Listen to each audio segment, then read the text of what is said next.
19 task force meeting. We have 8 people as members, and Rick Barber is not with us. He is hosting his very fine photo exposition at Clay Hill Farm. I just went over there to take a look, and it's really nice. Pam was there too. So the beauty of technology, I can go over there and see a really great show and then get back here on time. And it's really, he's done some wonderful work. So a little plug for our team member. So he will be with us in our next meeting. I don't have any minutes, so we can move on right to the meat of the agenda. There was a little mistake in the agenda. I have a new one, so it's just numbers. It won't numbering of it won't be that confusing. So we'll start. As you know, Ken and Becky, as the task force members know, but Ken and Becky met regarding beach density with Mike. He'd worked on I think it's Mike, right? And he worked on a beach model. So I'm allocating, we allocated the first part of the agenda here to discuss that. So I'm leaving that with Ken and Becky. Okay. To have that discussion as you see fit. So please. Sure. So if you remember at our last meeting, Mike talked about his beach loading model, and then subsequently, as Bob said, Becky and I met with Mike to go through that model and talk about the challenges with getting the right data to populate that model. And what we concluded is that just based on the fact that in the month of July, the parking lot at Main Beach seemed extremely full, and the eyeball test, those two measurements kind of led us to believe that we were at capacity at the beach. I did confirm that, I think, somewhat with the latest visitor services parking lot information. For the month of July this year, we were at 84% occupancy compared to July of last year. So pretty close in numbers of cars in the parking lot for the month of July. July year to date, we were at 81% of last year's numbers for the same period. August is looking a little different right now. I think my data is through August 10th or 11th.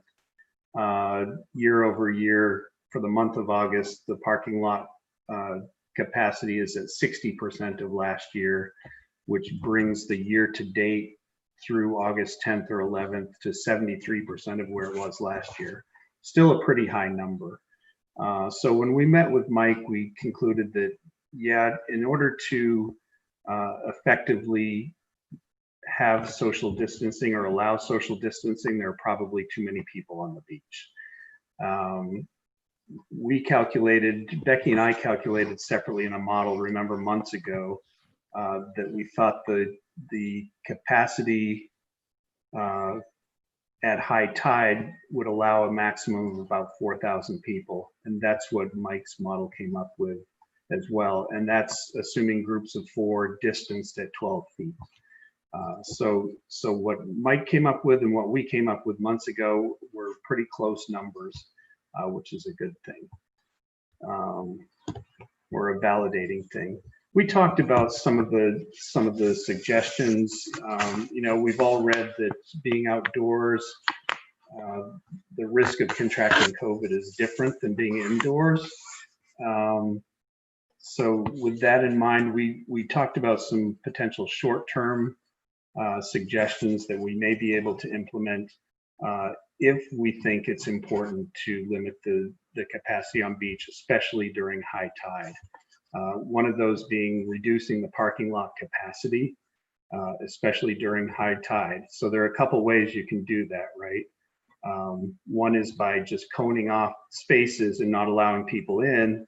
Another is, another, which would also make up for the potentially lost revenue, is to increase the price of parking. So, you know, that's one way. If we think it's important to limit the number of people on the beach, that's one way possibly to do that. The other, which we've discussed in past meetings, is consider the feasibility of putting some sort of cones or markers on the beach to create some passageways, safe passageways on the beach, especially during high tide. We talked about some longer term recommendations that it's highly unlikely that we could implement any of them this season, because the season is I think screaming to a halt on us. So I think I would hold those till later, and we can just discuss those at a later time, just in the interest of time now. Becky, do you want to add anything to bring everybody up to speed on our meeting?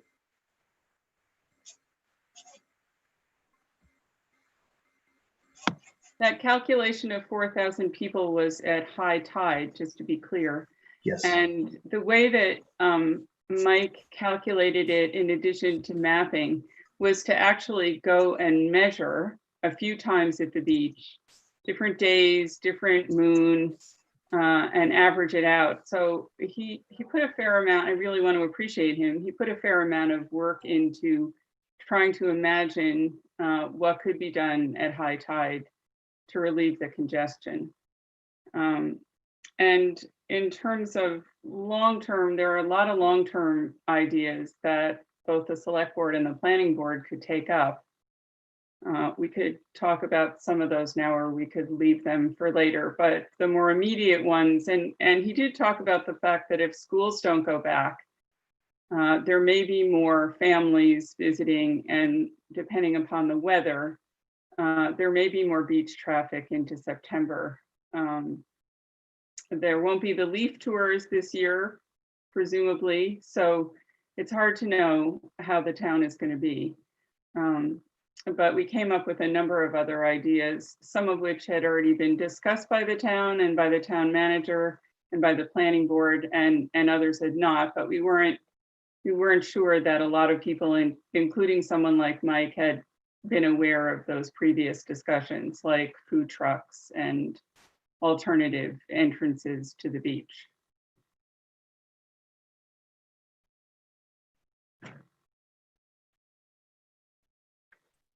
Okay, any comments from the membership?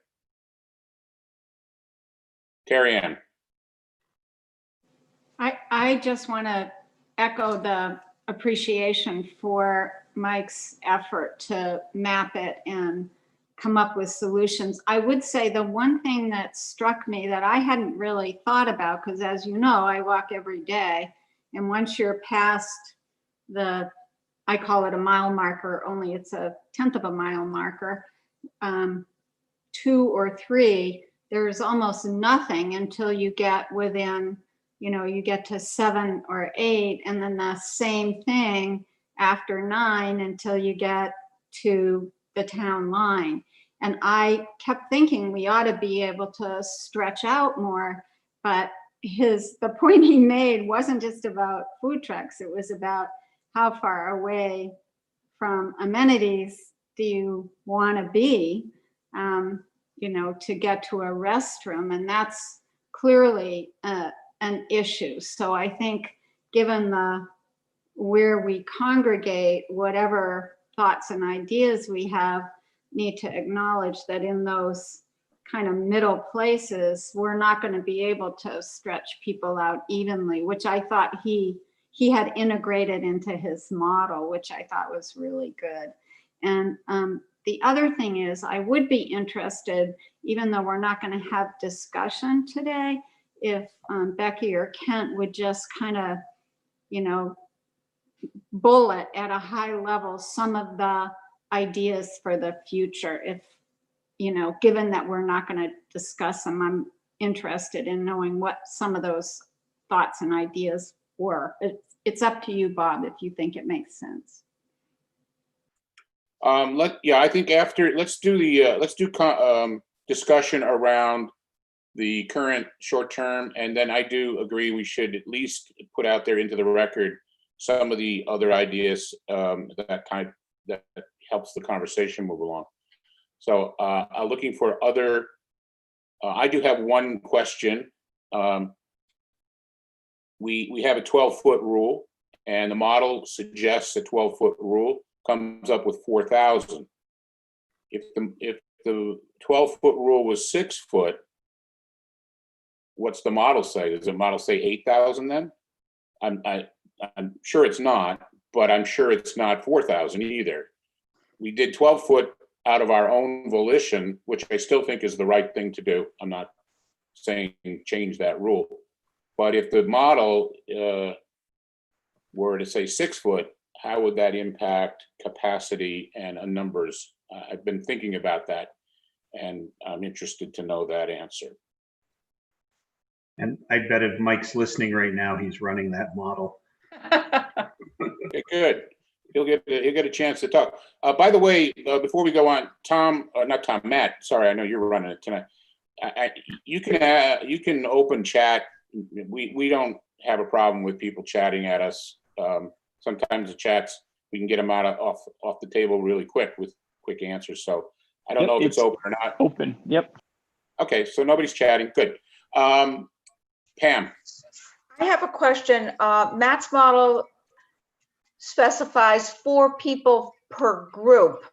And I agree with Terry's observations, because I've walked the beach too, that early, when you first come onto the beach, most of those groups are more than 4 people. They're probably, 6 people, sometimes even 8. But as you further go up from mile marker 3, 4, 5, 6, 7, there are only 2 people in that. So did he take in consideration sort of an average of the number of people per group? So that would be a question I would have. I know that the town has talked about food trucks. Nothing happened at the select board level and planning board level. It would have to be an ordinance change, but both at Footbridge and North Beach. And if you had something at North Beach, at least you could maybe have more people up at that end, because that seems to be an area that are not a lot of people up there. There are facilities, and if you had a food truck there, people might use that more. So those are my only comments. So as Terry Ann knows, I do my morning garbage run at North Beach, and that's where I go pick up garbage. And that's where we don't see very many people. I can assure you. See a lot of garbage, but not very many people. And so that is something that we can think about. We'll have to decide here if we are going to actually make a recommendation, or are we going to follow up with the town manager the way we did. We were talking about signage, electronic signage. The one thing that hasn't occurred, to my knowledge, and correct me if I'm wrong, at Main Beach, were cone placements. And we could follow back up on cone placements, because I know that was a short-term discussion point that you guys put into your email to us. So we could always, Terry Ann, Pam and I could go back and do our thing with Pat and talk about how we can get that accomplished. That's one way to go about it. Or we can make recommendations, and I have been invited to the next select board meeting if necessary. Rebecca. So my memory of the cone placements was to make the path wider where the lifeguards are entering the beach. And I don't know if that has been done, but what Mike was talking about was actually having some kind of marker along the front of the Norseman at high tide, so that there would be a walkway for people and it wouldn't be so congested. So and we thought perhaps cones would work for that. So I'm not, would you clarify what did get done and what didn't? Well, there is a wider path, when you enter and exit the beach using cones. It's wider and it's not as congested. But we did recommend, Bob and Pam and I, some cones along the front to kind of direct people beyond the Norseman, like create a path with cones. But that I see cones occasionally, maybe to the end of the Norseman, but not really a path. But so we could see what the deal is with that for sure. Okay, so, and just as a reminder, I think we all know that part of that beach where the Norseman is, has some private property constraints, so we are aware of that. Well, someone had their hand up, I missed it. That Yeah. was me, and it was to say that the Nordsman, there is I don't know the number of feet out from where the Nordsman ends, and if they're at the high tide point, but they do own part of that beach, so. Okay. The next, the other thing I want us to think about, and again, this is just to keep conversation alive, and it may go in different directions, but do we have any zip code data on infections in our town? Because at one time the state was doing that, providing zip code data. Do we see any of that recently? Anybody got any beat on that one? The same data that we had has been there since day one. It's saying we have 925 residents in Ogunquit and 1 to 5 presumptive cases had, and that was right from the beginning. Eric, I noticed Eric's on the chat now, or so I don't know what if Eric could shed some light on that. Oh, there's Eric. Hey Hello, Eric. guys. Hey, how's everyone? I wasn't sleeping, but since I wasn't quite up, I was busy doing something else. What's the question? So the question is the granularity on cases in Maine. Obviously, we know the state, we probably know the county. At one point, we were getting some feedback on zip codes. We have one in our town, and our town showed a case load of 1 to 5 or less, I think is how it was structured. And I'm just looking to see if there's any update. We've had, this admittedly, this massive influx of people, vacationers, beachgoers, and I'm just wondering if our residents are being adversely affected based on the zip code data. Yeah, I don't have any data to support that. That Ogunquit or even York. What's interesting, when it comes time for me to formally present, we have had an uptick this week in positive cases. However, none of them are local. They're all either from far away. We had 2 Texas cases, but the word on the street is that the York Hospital Test Center is offering some of the quicker turnarounds that folks can get anywhere in the region. So we are testing people from Amesbury, Massachusetts, all the way north of Portland are coming down to get tested. And we've had 5 or 6 positives this week, and none of them are in the, let's just say, the Kittery, York, Ogunquit, Elliott, Wells area. They're all from these other kind of more distant places. So those, from a reporting standpoint, I would suspect that less than 5 number probably still stands, because anecdotally, I don't know of anyone within Ogunquit, and I see them every day. I get the positives every day, so I'm not seeing a local uptick. Okay, thank you, Eric. We'll get back to you in a moment here. I want to, finish up with this. Rebecca. Can I just suggest that perhaps Kent and I, and maybe include Mike one more time, come up with a list of possible suggestions for the long term, and that we could review it at the next meeting with potentially making some recommendations for the select board or the planning board. I mean, we don't know what next summer is going to be like, but if some of the suggestions are going to be taken up, they may involve an ordinance change or a survey to see if vendors are interested, or maybe some issues for the Conservation Commission to look at. So we could do that. Maybe some technological changes like having apps and reservation system. So perhaps we could discuss that at the next meeting, throw some of them out, maybe think some of them are reasonable, and then suggest it to the select board and possibly the planning board for the future.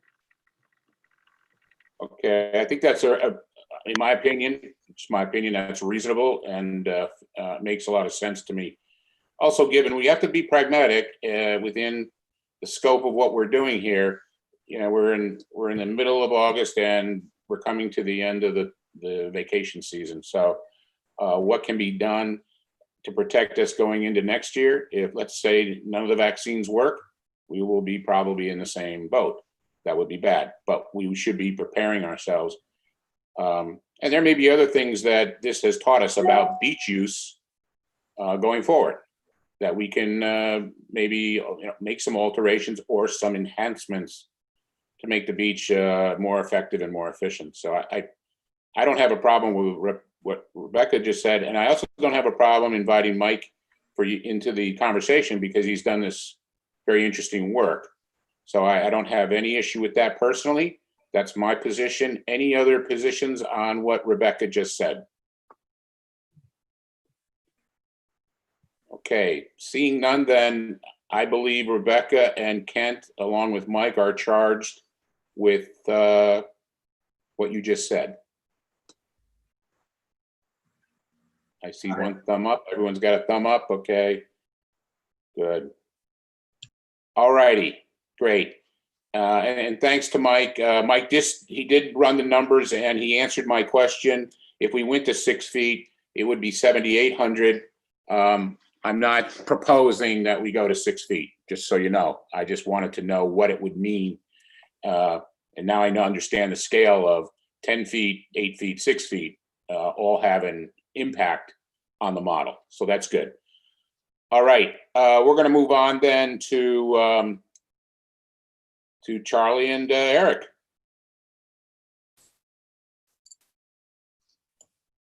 Charlie?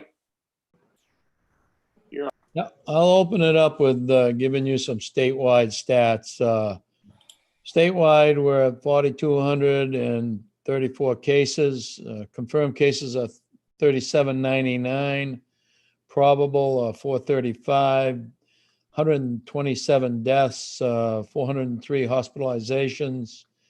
3,662 have recovered. And the rate per 10,000 in the state of Maine is 31.6 people per 10,000. We still remain very low as far as the positivity percentage. Vermont's the lowest state at 0.66%. Maine's right behind with 0.68%. New York has really come a long way. There's 0.82. And Connecticut is 0.89. We're the 4 lowest states, all in the Northeast, 3 out of the 4 in New England. So we're in pretty good shape as far as that is concerned. As far as counties in Maine, Cumberland has the highest rate. York is right behind, but it goes very low from there, Piscataquis being the lowest. They've had no deaths and they've only had 7 cases in Piscataquis County. Those people don't move around very much. It goes by the people who travel the most, it certainly seems to me, and the higher populations, obviously. They did on the website, they did talk about, there was connected to the coronavirus website with the CDC. The numbers I just gave you as far as percentages were from John Hopkins, their coronavirus resource center. There is a new swab and send site in York County that I thought I'd mention at Nassau Community Center, which is in Sanford, or actually in Springvale, I believe.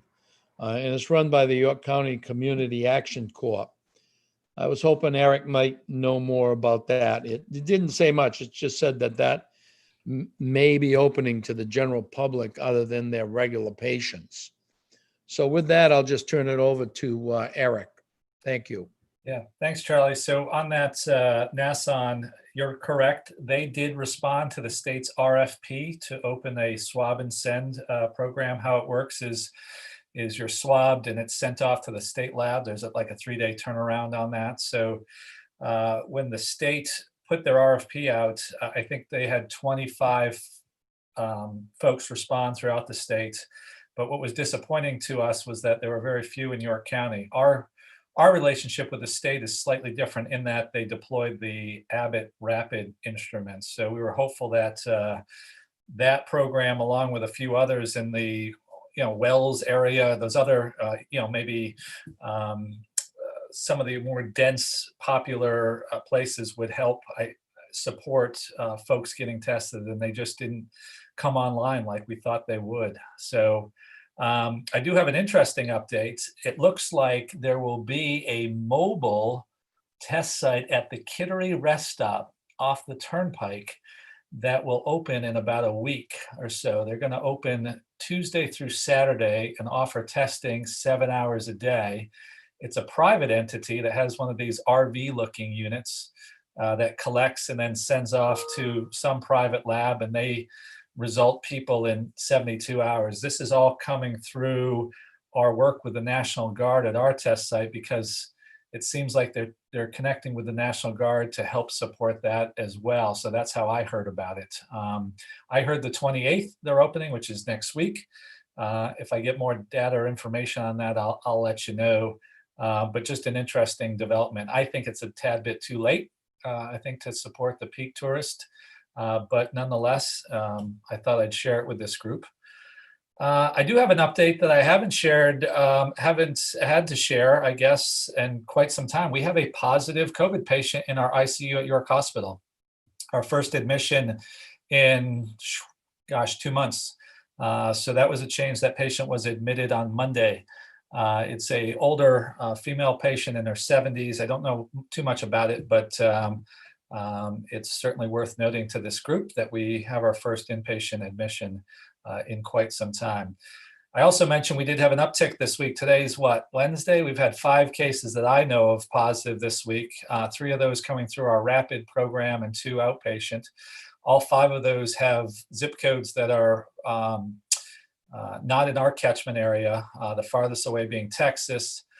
We had siblings from Greenland, New Hampshire that tested positive, Exeter, New Hampshire, and Portland, Maine. So I don't know what to make of that, other than, like I said, we continue to test more people. We're going to do 1,200 tests this week. We're on track to do, which will be our most. We did 1,172 last week. We're going to eclipse the 13,000 mark of total tests at York Hospital since March, which is kind of a nice kind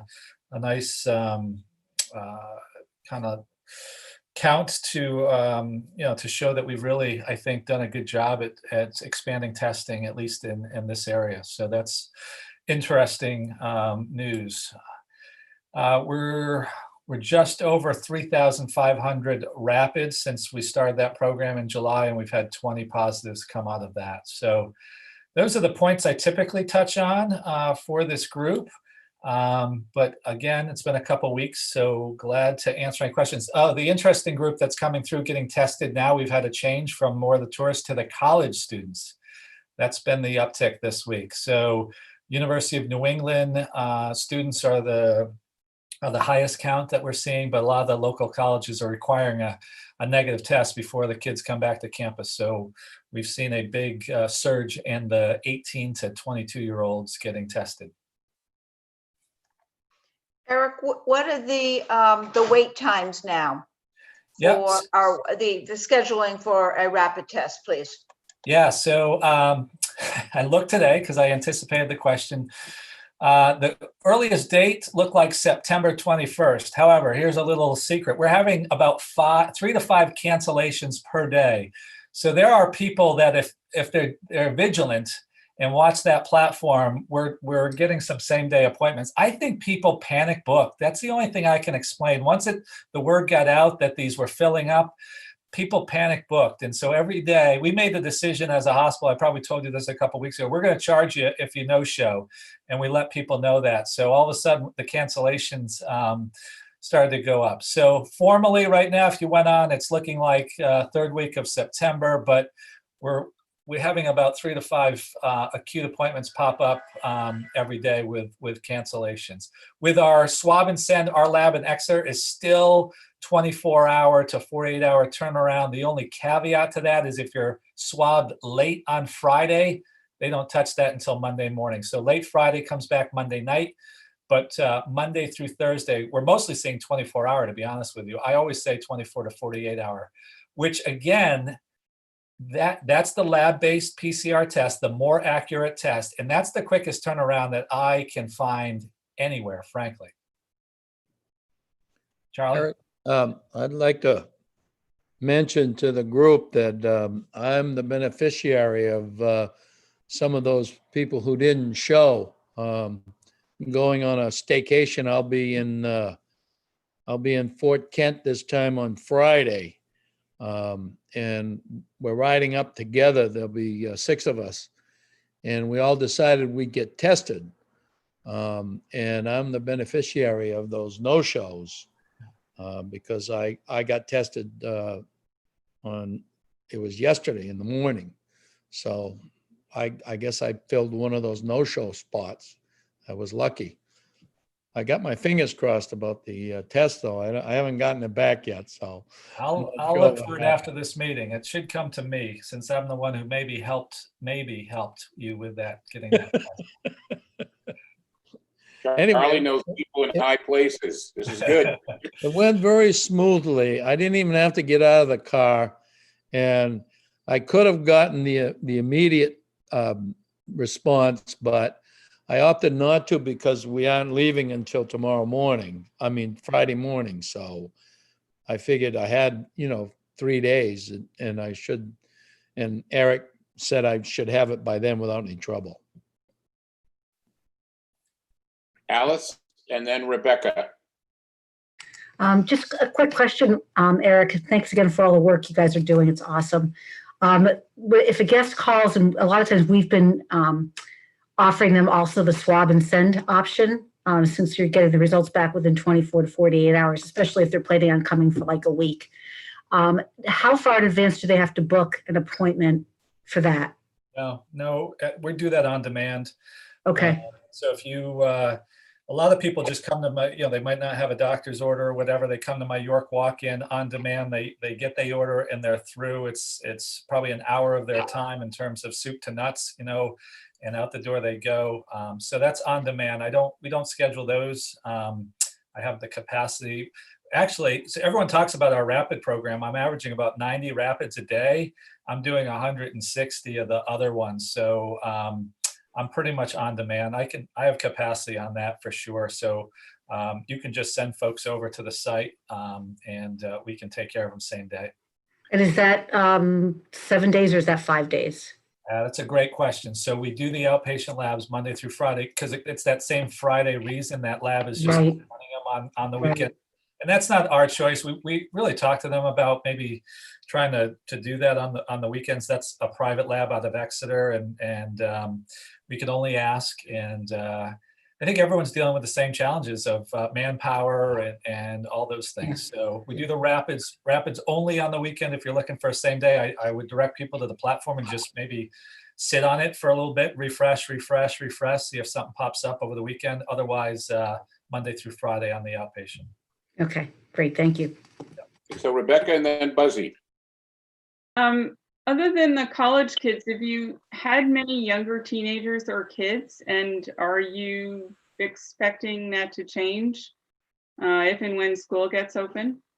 Well, it wouldn't surprise you that I think every school district from Kittery to, probably Wells-ish has called me or called us asking, like, in preparation of their protocol, how they could expedite or get folks tested. So I have a recurring nightmare that keeps me up at night for when that first case, and it's going to happen. It's not, it's not if it happens, it's when it happens, how to manage that. I think if a school case does occur, I do think the Maine CDC, I think there'll be a coordinated effort with our, local agency, Maine CDC, the York field epidemiologist with the CDC and others to help really figure out who needs to be tested and how we approach it and that sort of thing. But I do anticipate it.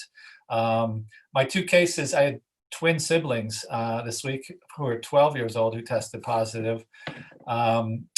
We are seeing more, I think, kids get tested. You know, the symptomatology now, if you follow it, it keeps expanding by the week. And there's so much overlap, I think, with symptoms.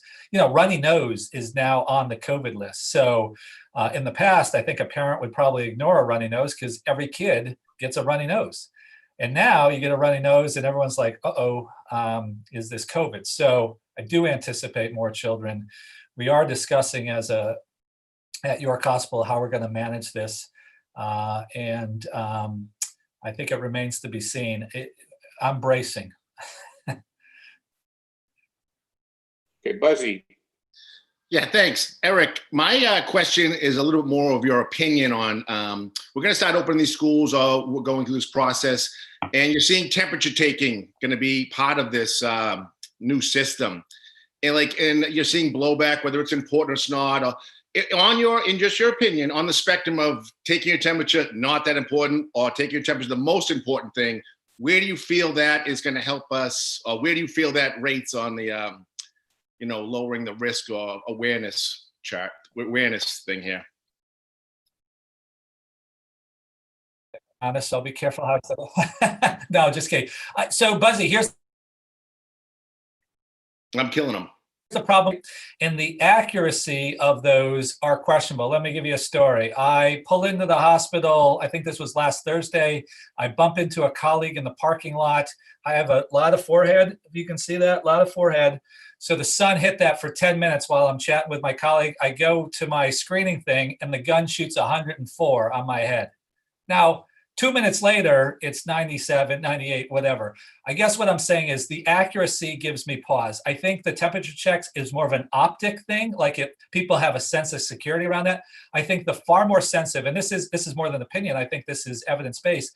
There's more, I think, weight you put on the symptomatology of the screening. You know, do you have, and go down the list. That's more sensitive than shooting somebody with a thermal temperature gun. Because it's just, in the winter, people come in, my head's gonna be cold, right? So how accurate is that? So I do think the way we're screening using that type of technology, there's a lot of variance on the readings that you get, which makes it less accurate, which makes it a less reliable screening tool. Does that help? Yeah. Okay, we got a few more minutes and then Eric has to go do other things. I'm sure there's plenty of people want to hear from him. Any other questions, concerns, comments? No, I don't see any. So Eric, final thoughts from Eric? I did see in your chat box that Mike had asked about looking at the wastewater. I've heard a lot about this. I've been on the town of York call, and I know the water district presented that at one of their meetings as something to look into to get a sense of prevalence in a community, because we know that the virus is excreted in bodily waste. I don't know anyone locally doing that. I think there is an expense to that. It's not free, I think, to analyze that.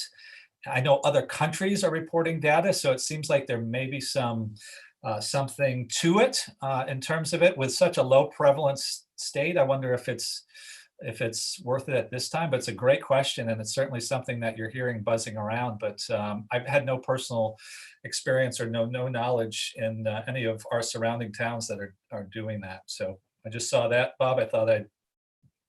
Yeah, appreciate that. And Pam has probably some perspective on this. Yeah, I do know that Ogunquit, the sewer treatment plant did do a test early on, and there was nothing. They found absolutely nothing. They were going to do it later again after the season. Right now, I mean, the amount of sewage that comes from the hotels, comes from restaurants, comes from everything else. So, and our numbers were so low, but they did a baseline. So they will be checking again. Yeah, I guess my question would be, as someone who oversees it, like, what would you do with the information once you got it? You know, how would that be helpful? They would be giving it to the CDC. Yeah. That's where the information would be going. Great. Well, as always, a pleasure to see you guys. I'm here if you need us, and enjoy the rest of your day. Thank you all. Okay, Eric, thank you very much. See you next time. Appreciate it. Yep. Okay, we're going to move on to Matt. Lieutenant Matt is going to give us an update from the field. Well, hi everybody. It's been a little bit since I've been on. It's good to be back and see you all again. So our report from the field will focus on a couple of things this time around. One is the deployment of more direct signage about masks along the marginal way and some of the beach entrances. So there are still signs up that have masks required within the bullet points of, say, the group of marginal way rules. But we've put out masks mandatory signs at the entrances to the marginal way and periodically along the marginal way. And those went out last week. After those signs were put in place, we went from giving 40 to 60 masks a day out to today I checked before I left, and the CSO on the marginal way had given out 4 masks. And he reported incredibly high compliance, much different atmosphere out there. And I attribute that probably to people understanding or knowing that it's mandatory out there. I think most people want to follow the rules, and I think they've been clear. We also, since I last talked to you, but I'm sure that Tom reported as well, implemented some of your suggestions about the electronic signs, moving those to a couple different areas, or changing the messages on there again to be more direct about wearing your masks. I would also say that just by visual observation and reports from our staff is that not only on the marginal way, but the mask wearing in general seems to be much more prevalent in our reports. It is now, I don't want to say rare, but it's much more frequent that you see people wearing masks than people not wearing masks. And I would include that all the way through, say, when you go to a restaurant, all the way to your table. I think there's been pretty good compliance about keeping them on when you're at your table. And we've also observed, and from patronizing some of these establishments, that people, when they get up to use the restroom or to do something else, are putting on their masks as well. It's becoming much more the norm with mandatory wearing of your masks in most establishments in Maine, and I would say regionally as well. So I think the signage and the attitude towards masks have shifted somewhat. Along that note, this is new information and something that we're going to try to reach maybe a younger demographic, or a demographic that we're not reaching. Is we're starting a location-based essentially advertisement campaign. You'll see it if you are in Ogunquit and you are scrolling through Facebook or Instagram or Twitter. You'll see masks are required, a sign about wearing masks, social distancing, those kind of things. So it's we're using a little bit of that money that we get from the state to purchase some location-based advertisements that would pop up on mostly social media, but also some other platforms like WeatherBug and things like that. So that's something we're trying. Those one of them rolled out yesterday, and we're still tweaking it to work on a whole bunch of different devices and whatnot. But that's something that we thought might be interesting, and one of those can't hurt, might help. So we have an initial 14-day run on that. We'll be able to see some of the statistics about impressions, clicks, and that kind of stuff. So we thought that might help with, like I said, a younger demographic. And we're also we're going to vary the message based upon time of day. So during the, say, daytime hours, weekends, we're going to focus on social distancing at the beach. And then our evening messaging or evening targeted advertisements, if you will, would be more about social distancing and mask wearing in establishments and things like that. So very young in its infancy. Wish we'd have had thought about it earlier. It's a stolen idea from, I think it's Old Orchard. They started the program and have had some relative success with it. So we were going to try and roll that out as well. And, you know, depending on how it works, it's something we might continue. The other thing is we've done, and our staff continues to do proactive checks in establishments. We've always done proactive liquor license checks where we just make sure they're complying with the liquor laws. So that's sort of, we've bundled that in with proactive COVID checks as well. Generally, it's one of the sergeants goes out in plain clothes and makes observations. And if they notice a concern, they'll address it with management. And we keep some records of those checks just to see what's going on. We've also responded to a couple of complaints that came into the police department about establishments that were having what people thought might be too many people or not properly social distancing and those kind of issues. And we've responded proactively. We responded to 2 complaints in the last week. And if there was an issue, it was addressed. If not, they were just made aware of the rules and we left. For us, it's been a very busy summer. The weather has been pretty good. The daytime has been fairly busy for us. And I would say, and maybe, I don't know, Buzzy, if you're around in the square at night still, but I would say that our evening activity has ticked up over the last, for the summer. I'd say it still dies out earlier than it used to. So we're not talking about huge crowds of people until 2 a.m. anymore. But the dinner crowd, I would say, has been very significant for us. And we've seen really good mask wearing. And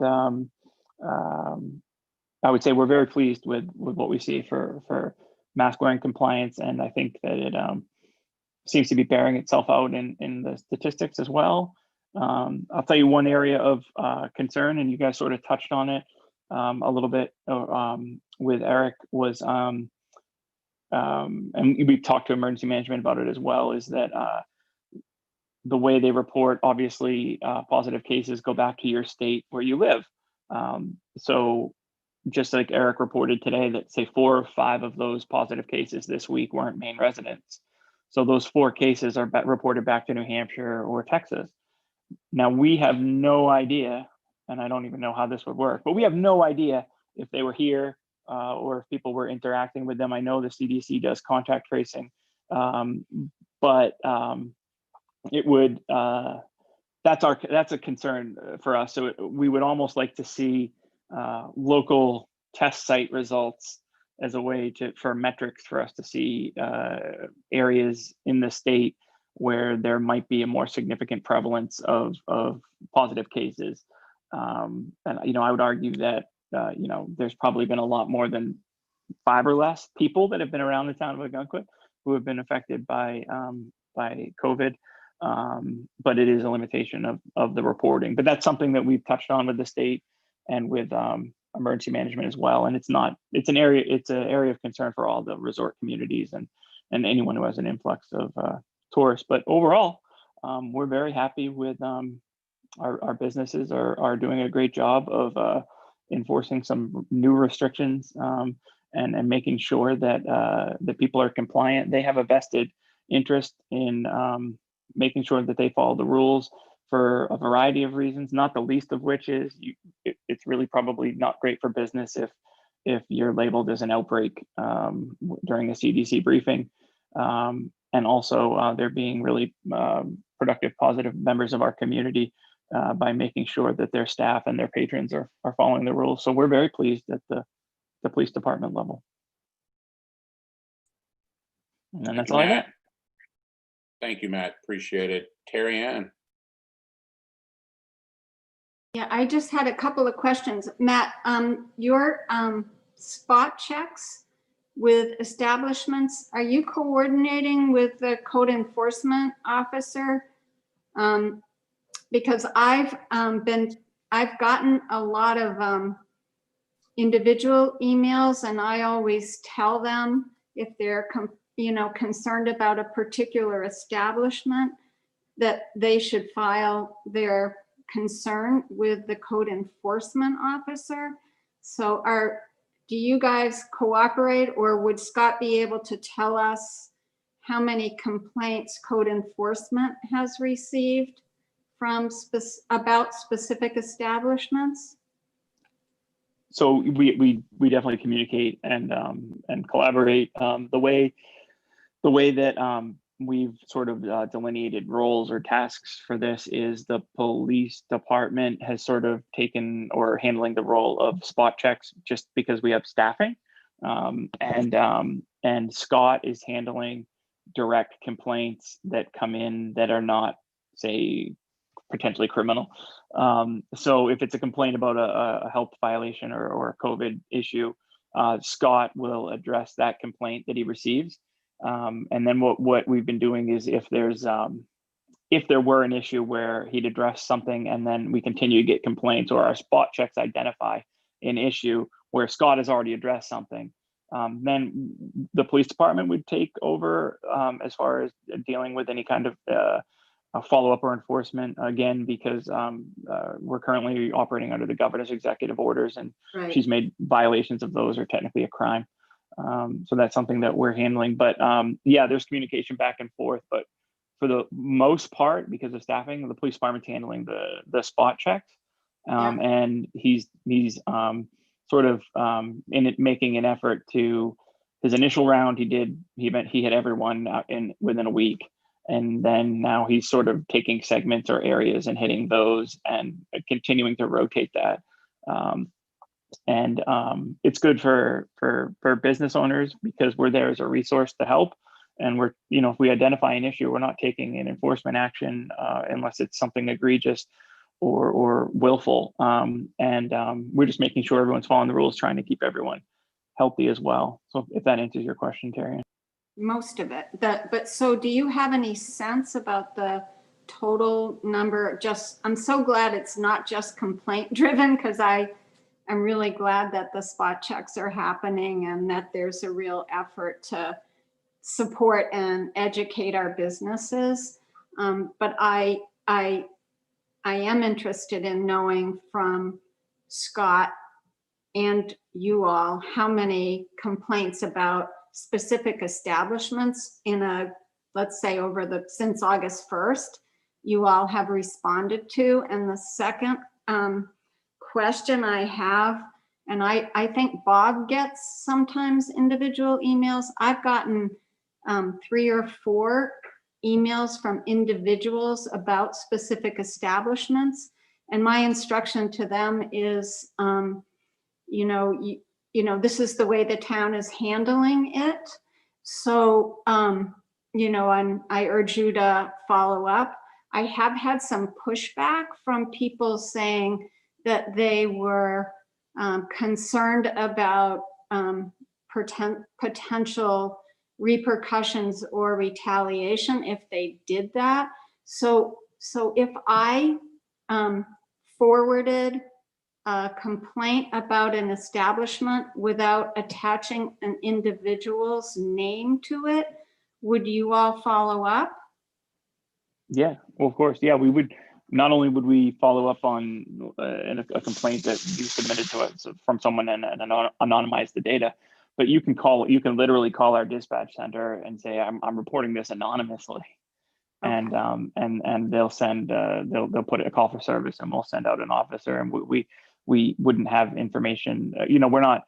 It's a little bit different than if you want to call up and say you're following someone who you think is under the influence, and there's a possibility that you might have to show up for trial. We're going to need your information, and you're going to need to fill out a witness statement. Right. But in this situation, you're sort of, and they can also call the state's line or anonymously submit that information to the state. But in this case, we're really looking for, okay, you think you have a concern, you don't want to identify yourself, that's fine, but we want to make sure if you have a concern and it's valid, we want to address it. And so, yeah, we totally, yeah, send it to us, anonymize it however you'd like. We don't report back complainants unless we're required to, generally by, if it's a court case. So lots of times what we'll do is I'll respond, let's say we get a complaint just for example, of a hotel or that has a party or something. They're hosting a wedding and they want to, they think there's too many people there. We'll go and we'll talk to them and we'll say, we received several complaints about this, or we've received multiple calls on concerns about this. And we just want to make sure you're aware, here's the limit, here's what needs to be done. It looks like you are in violation or you might not be. How can we help you remediate that? But anonymous complaints, we take them all the time. And we'd like to know if you have a concern. And if it's not unfounded, then we'll still check. That's what we're here for, to make sure that rules are being followed. But no, absolutely, anonymous complaints. And you obviously would know so I didn't know that a person could call and be anonymous with their complaint. So that's helpful to know. And Yep. The second thing is, when you receive a complaint like that, you will know if there have been other complaints about the same establishment. So it gives you kind of a context in which to receive a concern from someone, even if they don't identify themselves. So it's pretty similar to us. It's pretty similar for us. It's looked at sort of like liquor violations. So liquor law violations, over service or serving visibly intoxicated persons or things. These are some minutia in the law about an establishment, and we do proactive liquor license enforcement. We do proactive COVID enforcement now. We know maybe some areas that have, maybe some businesses we're aware of because of calls for service or complaints that have more issues with, say, over serving. We probably also are aware if there's a business that we're responding to over and over. And I can tell you right now, there's not a business we're responding to over and over again for COVID violations, but we certainly keep records of all of our responses to calls for service. And when we get sent somewhere on our computer, it pulls up prior calls for service as well. that's great to know. Thank you, Matt. You're welcome. So just as a reminder, and these are all good points, we are in the public view, this task force. So in response to a chat here, we will not be setting up a anonymous text line because we are in the freedom of access purview. But if you want to anonymously call the police, that is appropriate. But our task force has to do everything in the public. So thank you, Matt. I appreciate it. Appreciate your service, and we look forward to seeing you. Well, we never see you, but we look forward to hearing from you in a couple of weeks. But as always, thank you. Okay, the next one is where Rick would talk about review of citizen contact. There has been no citizen contact via our portal. I hope that's because there's, things are looking better and better. And we are responding. We have responded, I think, proactively to residents and citizens, and we will continue to do so. But we haven't had anything in the last week or so. There was one from someone, and Rick Rick took care of it, but it was about, can we work on setting up testing sites? And we cannot, because we are not part of the medical solution to this problem. So let's move on then to data. Does the data group have anything to add or talk about apart from their earlier discussions? Kent and Rebecca. Rebecca might. I have nothing new to add this week, but Rebecca. I don't have anything related to data, but I thought there was a chat about mandatory masks on Shore Road, which is not in place at the moment, is my understanding. The only place that's mandatory is the Marginal Way. So correct me if I'm wrong about that. Well, I think you are correct. Now, and I'm glad you reminded me, I saw that, and we had asked to move a sign to Shore Road. And maybe, Matt, you know more about this because the decision was going to be, was there a feasible place? The sign that's still on Route 1, my personal opinion is, I don't think we're getting our bang for our buck on that sign, but we talked about this with Pat, but moving it to Shore Road meant it had to be at a place that the police department or emergency services felt it was appropriate and safe. My guess is, just a guess, that we haven't found an appropriate or safe place to put that sign, or a decision was made to keep it on Route 1, which is fine. We just make recommendations and the town implements the recommendations. So Matt, anything on that sign? So the town manager did obviously talk to me about looking for places to move the sign. So part of it would be my dropped ball.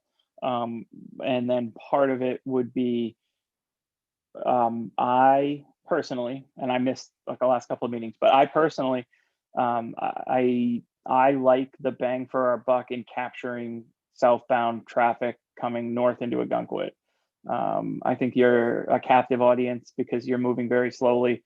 Generally on a beach day, you're stuck there. It just screams in your face, masks required, stop the spread, masks required, stop the spread.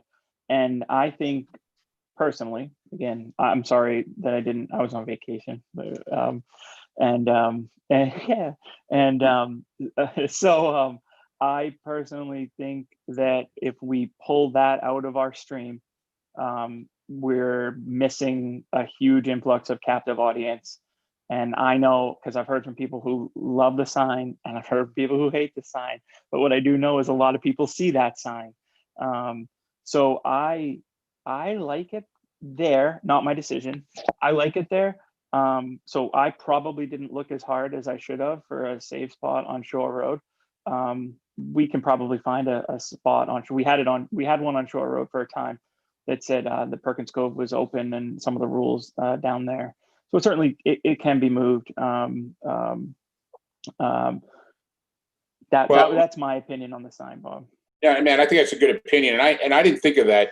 I not being I'm a first timer in the summer here, and I am realizing that traffic does back up. And yes, we're probably getting a bang for our buck there. So I apologize. And I personally, we made a recommendation. It's probably not the right recommendation, and leaving it there probably does give, because I do realize now you crawl through Route 1. I won't tell you all the ways I found to miss Route 1 because then they would be crowded, but you all know them anyway. But okay, so Matt, I think you make a lot of sense. Terry Ann. Yeah, the issue was, although I think it's greatly improved, that when you're walking on Shore Road from the Anchorage all the way into town, it's terribly congested, and there was not a lot of compliance with mask wearing. And we were trying to think about an area where we could put the sign which said congested area, masks required. So whether it's electronic or whether there's a place to put it, because unless you walk there and know that, you wouldn't necessarily know. So the idea was to do kind of what we do for Marginal Way, which was congested area, mask required, however you did it. Although I will say it's much higher compliance now, observationally, than it was when we met, was it 2 weeks ago, I think, Bob and Pam, and met with Pat to make that recommendation. So it's better, but you might want to watch, when you drive through, take a look and see whether it would make sense to put any kind of a, congested area ahead, mask required. And it's really for walkers, not for drivers. Okay, Rebecca, did we answer your question? Thank you. All right, then we can move on to public health, Terry Ann and Buzzy. So just one thing about Marginal Way, the Marginal Way Committee has sent me a count, and they are, for the month of August, year to date, at about 74% of use compared to last year. So it's almost doubled since July. They also report that mask compliance is really high. They're again, they haven't done systematic tracking, but they are estimating 90% or better on Marginal Way. They did report that, trash is a problem along Marginal Way, and some of the trash are the disposable masks. So I did want to raise the issue of mask trash. Now we wanted everyone to wear masks, and now we have mask trash. But anyway, so I think, everything that has been done for Marginal Way has really worked. And since you can't socially distance there, a combination of everything has worked really well. And the Marginal Way Committee is very positive. Okay, And thank that's all. you. Buzzy, did you want? I really don't have anything to add. I just, I wanted to thank Matt personally, because someone reached out to me, one of the people who work in the ticket booths or the beach entrance, and they asked me if we could put a sign that was at eye level, so anyone going in would be sure to wear a mask, and to kind of relieve their stress, these people working to help us open this beach. I sent a phone call and a very brief email. It was remedied or addressed. I was very grateful for that. I want to thank you, Matt. I don't know if they taught you that at the police academy, signage and advertising, but you did a wonderful job. I think that's it. Cheers. Thank you. Okay, thank you, Buzzy. Pam and Charlie are up next.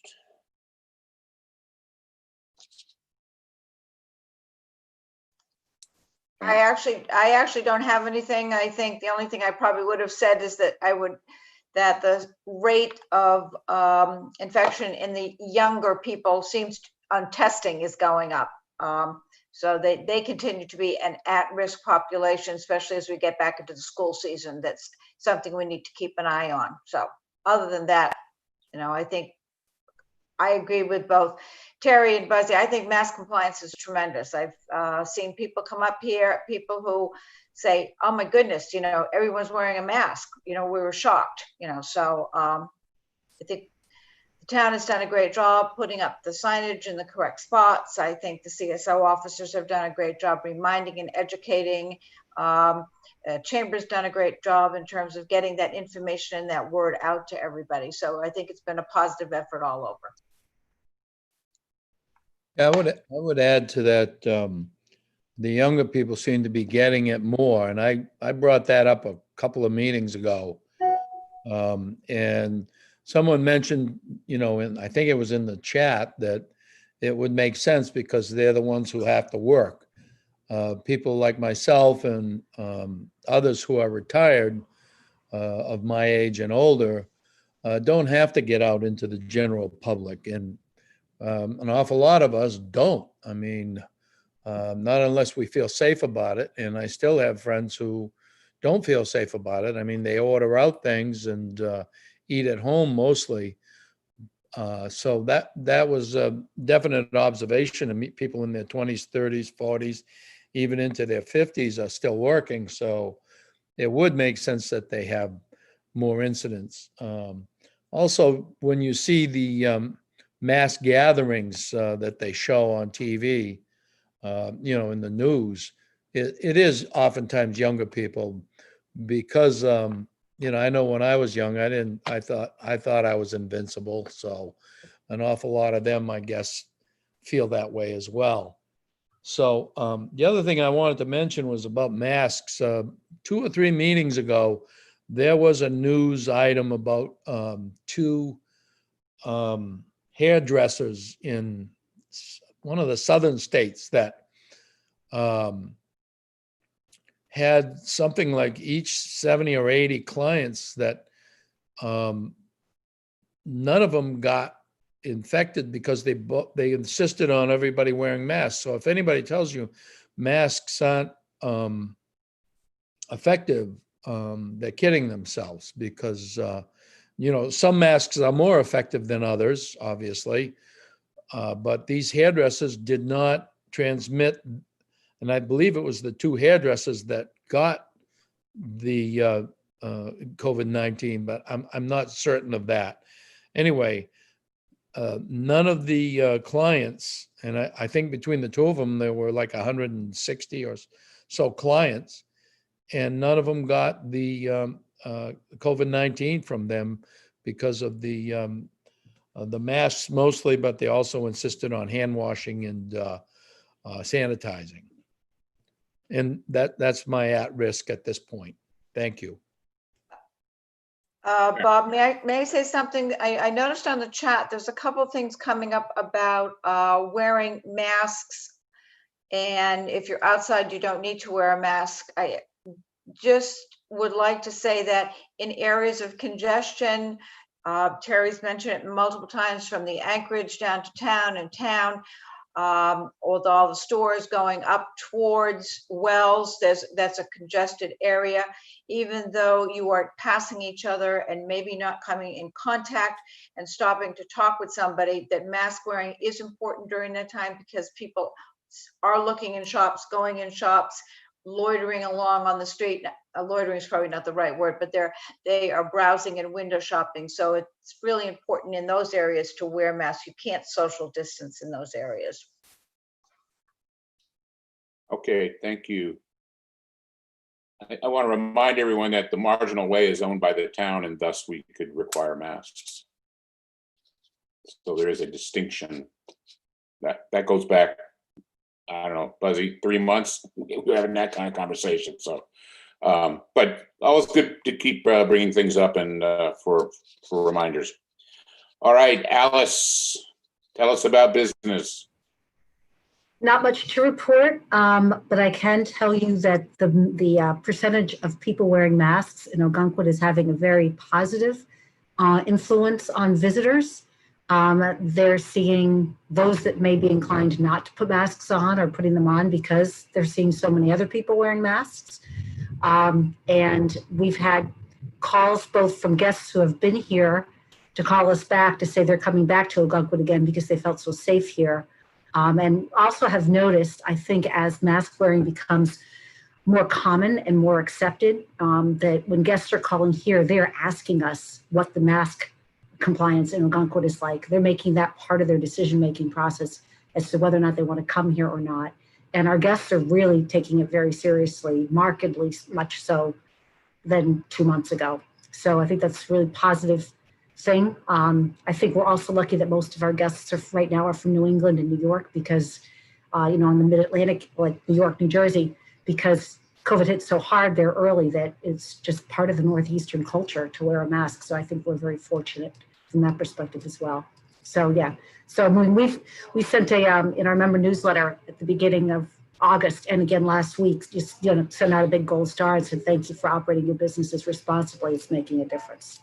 So glad to hear that Matt's getting minimal complaints, and we're not really getting any complaints much at all in terms of people calling us to tell us about businesses that aren't behaving properly. So that's very gratifying. So thank you to everybody for your hard work. I would also just add on the business side, the mask wearing and the overage compliance, some people in the chat room, hysteria, whatever, us going above and beyond and dictating this and leading this way. You see in places that used to critique whether your soup was too hot or too cold, you're seeing critiques on how, hey, very comfortable, very compliant, very safe, or no, not my cup of tea. I don't like what didn't feel comfortable. So like almost we'd have to Yelp or TripAdvisor for mask safety or COVID compliancy where people feel safe.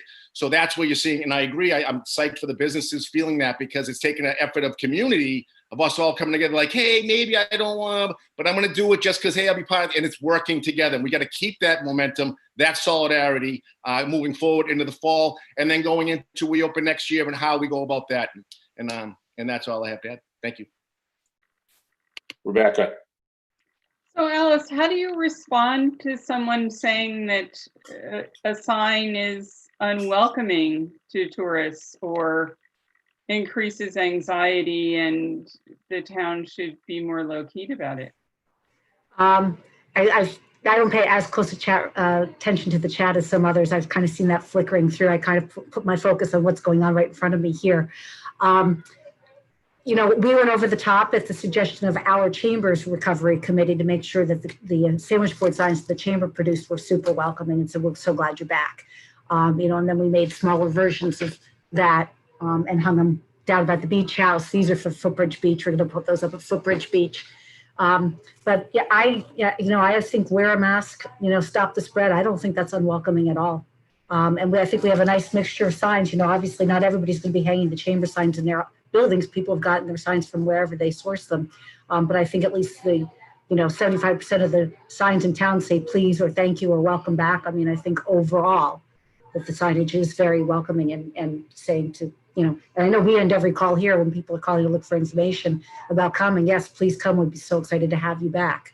So, you know, I think it's not just the signage, but it's the way that the business people are conducting themselves. And it's the way that, you know, people are, you know, talking with each other, with guests at hotels. And it's a community-wide effort because it's, you know, person to person. It goes far beyond just, you know, a flashing electronic sign. So, like, as Buzzy said, this is us all working together to keep our community safe. And that's why our guests are respecting us. So. Thanks. Thank you, Alice, and thank you, Buzzy. The next part is public comments. As a reminder, please state your name and the street you live on. And keep your comments, please, to 3 minutes. And so we'll start with Matt. Who has their hand raised? First one is Michael Scambati. Michael should be allowed to talk. Hey, good afternoon, everybody, and thanks again for all your efforts. I'm not sure if you already discussed this, but I wanted to throw it out as an idea that I think would be incredibly useful moving forward. As you're probably all aware, Dave Riccio writing and getting a grant on behalf of the town and working with the town manager to get that through is probably the reason why you're actually able to sit here. And we've got funding that helped with the CSOs and the ambassadors. And that didn't just happen by accident. And you should all be so proud of what you're able to accomplish. The CSOs should be incredibly proud of the work they've done to take the mask compliance from 30 or 40% to 75% is incredible. As one walks around town and sees the majority of people with masks on at the right time when they're in congested areas, and you know how hard the businesses have worked. This is really a successful venture. And I want to reach out to each of you and ask that you take some time and think of how this success happened and what role you played in it. And what are 2 or 3 things that you think the committee has been responsible for. And I'd also like to see the CSOs do the same thing. What I'm thinking is, you know, if Dave is going to get more money from the state and we're looking to get a bigger chunk as we did in the past from Governor Mills, it would be extremely useful if we had a nice packet put together of here's what we did when we had the money. Here's what our COVID task force did. Here's what our businesses did. Here's how our businesses benefited. And here's why our rates are where they are. You know, if we're able to put together a nice story, it would bode very well for our town manager and Dave Riccio to be able to go back and go to the well again. And whether it's through a grant or through other forms of funding, I think it would serve us all well. So I'm not sure if you're working on that. If you're not, please give it some thought. And if you are, thank you. And again, thanks for all your efforts. And if I can be of any assistance in trying to write that from a PR standpoint, I'd be more than happy to do what I can. So thank you. Thank you, Michael. Pam, you have your hand raised. I do have my hand raised. I do know we have gone back to the well again, Michael. We did another, the governor did allow for another grant, a second round of funding. The money, the grant has been turned in. The grant applicants were supposed to hear on August the 11th. I don't know. Alice may have know whether or not that money did come in. The first grant was mainly for CSOs. There was mostly for personnel and for education outreach for the chamber and some signage. Unfortunately, we didn't get as many CSOs or ambassadors that we would have liked and weren't able to use that money to that degree. So if Alice, you could answer, I don't know if we got the second grant or not. We did get the second grant. We didn't hear back as quickly. I think the first time around, they actually got back to us in advance of the state got back to us in advance of their actual deadline. And this was, they were supposed to get back to us, and it was a couple of days afterwards that we did hear from Dave that the town was successful in securing a second grant. When submitting that, he wasn't sure what our chances were going to be because he wasn't sure if the grant was going to be directed more towards communities that hadn't applied yet. But when he got back in touch with me, he said, we did get our grant. More than 50% of the monies awarded this round went to chambers that weren't involved in round one. But we were one of the chambers that received a second grant, and we received 70% of the requested grant funding. So we're really happy with that. I'll look up the exact, I'll minimize this and look up the exact number of the grant, but I can let you guys know exactly what the town received. Yeah, because it did not come up with the select board. If I was going to say, if Dave or Pat are on, I want to hop in. Yeah, it didn't come up last night at the select board meeting that the grant was one applied for or two that we got any money. So I figured you would probably know. And do you know if it's more again for personnel or for education? I'll get back to you guys on that. I'll give you guys an update. Okay, thank you. Off the top of my head, I can't remember. We received, the town gets a big portion. We get a little portion, but ours was primarily personnel. But I'm not sure if the town had included any big capital expenses or anything like that. But I'll get back to you guys in this public forum on the total, and then I can break down for you guys for a little more detail. Thank you very much. Second round. Thank you. Sure. Pam, I think they put in for, I think we put in for 118, got and received $93,000 award was the information that I think I had. And then it was a mix of, it was more capital items for this and continuing along the same education. When you mean capital, Matt, I'm assuming you're meaning things like signage and PPE and things like that? Yeah, signage and PPE. PPE was a big part of it. PPE going forward because we've been distributing so many masks. Correct. Yeah. And then and things like that. And then there are a couple of other projects that were requested and haven't been officially approved yet, but could be part of that. So when they're officially greenlit, we'll let you know. The other question, Matt, then, can you tell us the number of CSOs we have right now and the number of, quote, beach ambassadors we have right now? So the numbers are a little bit, but the numbers don't tell the whole story because when we have a certain number, there's also, some of them have very limited availability. Okay. Between CSOs and reserve police officers right now, we have, say, 13, but not all of those are able to give us 40 hours or more. We have opened up, we are allowing our CSOs to work more than 40 hours. That money's coming from the grant money from round one that we received. So we're covering many more hours than we were before with fewer CSOs than we would have normally needed to cover those hours. And I believe there are 3 beach ambassadors, again, some limited availability and hours. Thank you very much, Matt. Sure. Alice, I'm sorry. That's okay. No, the quick update, I'm looking at Dave's email. Let's see, 82 communities participated in this round, while a number of communities which received awards in the first round also received awards in this round. There appears to be a majority of new names who were granted funding. We were awarded $92,687 which represents 70% of our requested amount of $132,000.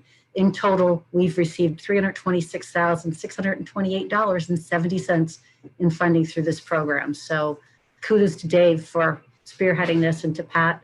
That's an enormous lift for the town in terms of just helping us with public education. So the grant specifically provides for guest education, physical distancing, and business education about how to operate your businesses safely during COVID.